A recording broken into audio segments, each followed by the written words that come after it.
Are you a foreigner learning Tagalog or a Filipino learning Spanish? Have you ever wondered what the heck is a Konyo kid? And what does it mean if a guy is called Pendeho in Tagalog? Would you like to drink some Kape Barako? Did you know that a judge in the Marianas had to say sorry for calling a Filipino a muchacho? Anyway, come right in, watch this video, and make Chika with us to understand how these words are understood by Filipinos, and maybe this can help you better understand Filipino if you're a foreigner, or Spanish if you are a Filipino.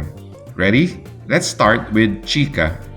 In Spanish, Chika means a girl. Chico means a boy. So when Filipinos say they want to make Chika, Spanish speakers might think they want to run after girls. But that's not what Filipinos actually mean. We think Chika comes from the Tagalog phrase beso beso, chika chika, in reference to what girls do when they meet each other.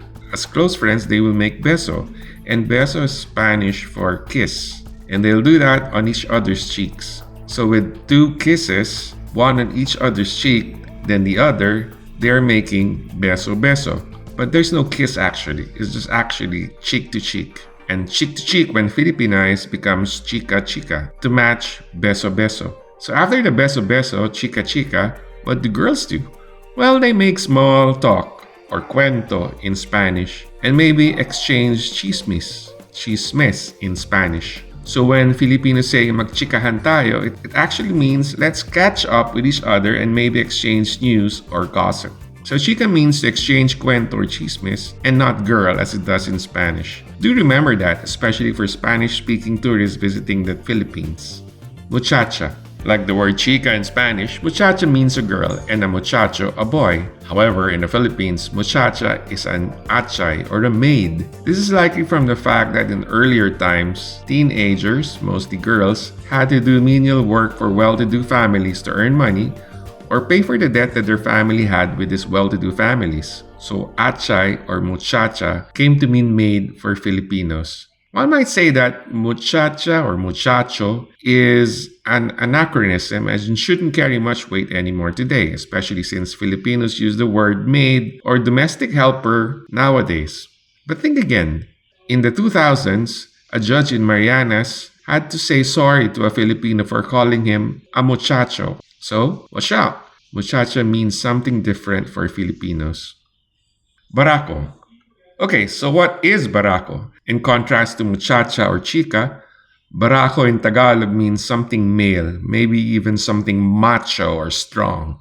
Thus, Kape Barako means a strong coffee, especially one from Batangas.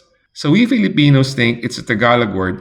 Yes, it's been Filipinized already, but it likely comes from the Spanish word berraco, meaning a male pig or boar. It suggests a masculine attribute of strong. So don't be afraid to drink Kape Barako, which simply means strong coffee or the kind of coffee that comes from, let's say, Batangas.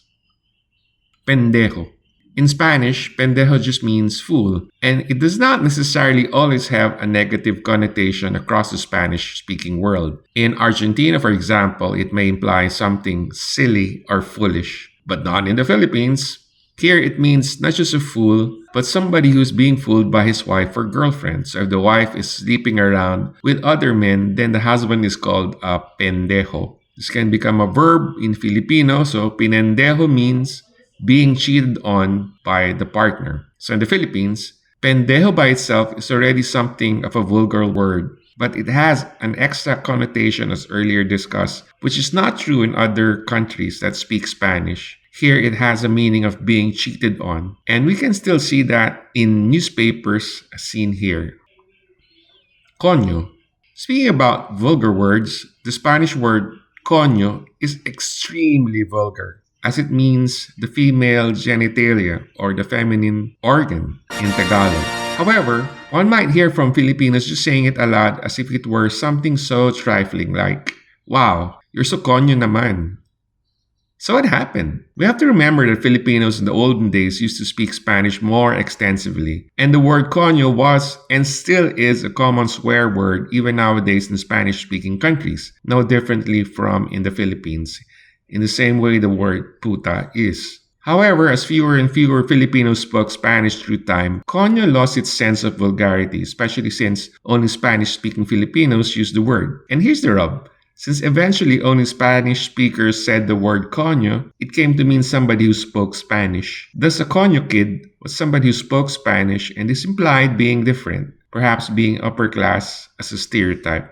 But nowadays, if you spoke English when everybody else speaks in Filipino, or if you spoke Taglish with a sort of air or in an unaffected manner that seems to imply that you're different, and perhaps even upper class, you are tagged as Konyo even if you don't speak Spanish at all. So Konyo in Tagalog means having airs or having an affected kind of speech that implies you're above the social class of those you're talking with, which was an extension of the old stereotype, the new stereotypical upper class Filipino. But remember, when you're talking to Spanish speakers, don't say Konyo in polite company because it really is very vulgar. Okay, so that's it for today. We hope that you have learned something here that might be useful if you're a Filipino learning Spanish or a foreigner learning Filipino and learning Tagalog colloquialism. So what other words would you want discussed here in our channel? Please feel free to comment below and share your thoughts. Meantime, please like and subscribe to our channel to help us in providing these kinds of videos for you if you find them useful. Vivan los Filipinos! Mabuhay!